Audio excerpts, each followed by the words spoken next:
So with the new science of neuroplasticity tells us that our brain can physically change, that every new thought we think, every new thing we learn, every new choice we make, every new behavior we demonstrate, every new experience that's created, every new emotion that we embrace, there's physical and chemical changes that take place in the brain as a result of a shift in consciousness.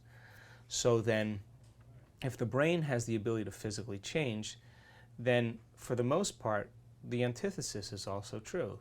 Thinking the same thoughts, doing the same things, making the same choices, creating the same experiences that produce the same emotions, then there's no physical or chemical changes in the brain. And now, for the most part, there becomes biological, neurological, chemical, and epigenetic footprints that cause us to maintain the same state of being. So then, if you understand that learning something new makes new connections, experience then enriches those connections. When you have an experience, their senses are picking up all the data, and it's causing jungles of neurons to organize into patterns to reflect the experience. Then the brain produces an emotion or a chemical.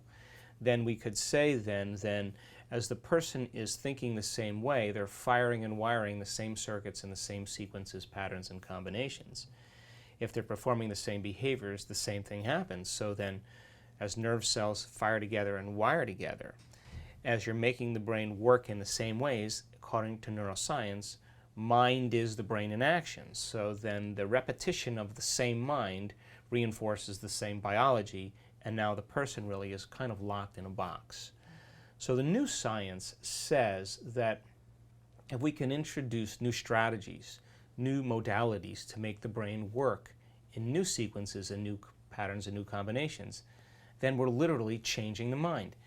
Now, the beauty behind this is that children's brains are very neuroplastic, more neuroplastic than adults. Why? Because the brain is pretty much in stasis. Their brainwave patterns really don't have a development of analytical facilities. So what we need to do is work on foundations.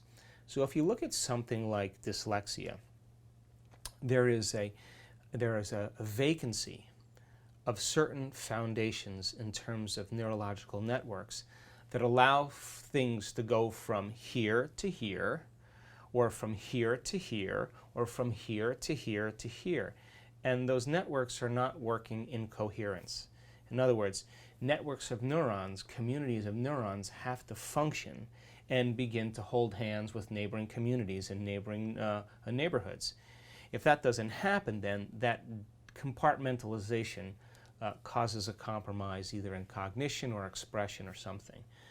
So then by introducing the right stimulation, and there's several patterns that get in there, but introducing the right stimulation to the nervous system and allowing the nervous system to adapt and begin to assemble through experience new archetypes and patterns, they become the very foundations. We begin to install the hardware patterns, and if we can repeat the same experience, the hardware then produces the software. And now there's an assembly of a program that a child can begin to resource. So on some level, we're all dyslexic, if you think about it. I mean, some people can hear a song, listen to the song, and then can hum the entire song.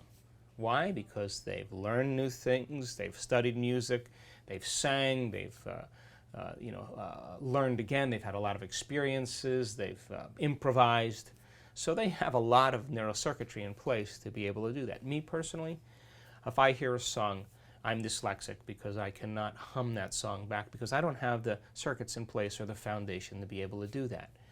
So then on some level then, the basis of learning for children that are dyslexic is that there are certain vacancies, certain networks of neurons that have to be selected and then instructed. And once we select those networks and we instruct them, if we can repeat the process again, we're all of a sudden causing a brain to work more holistically.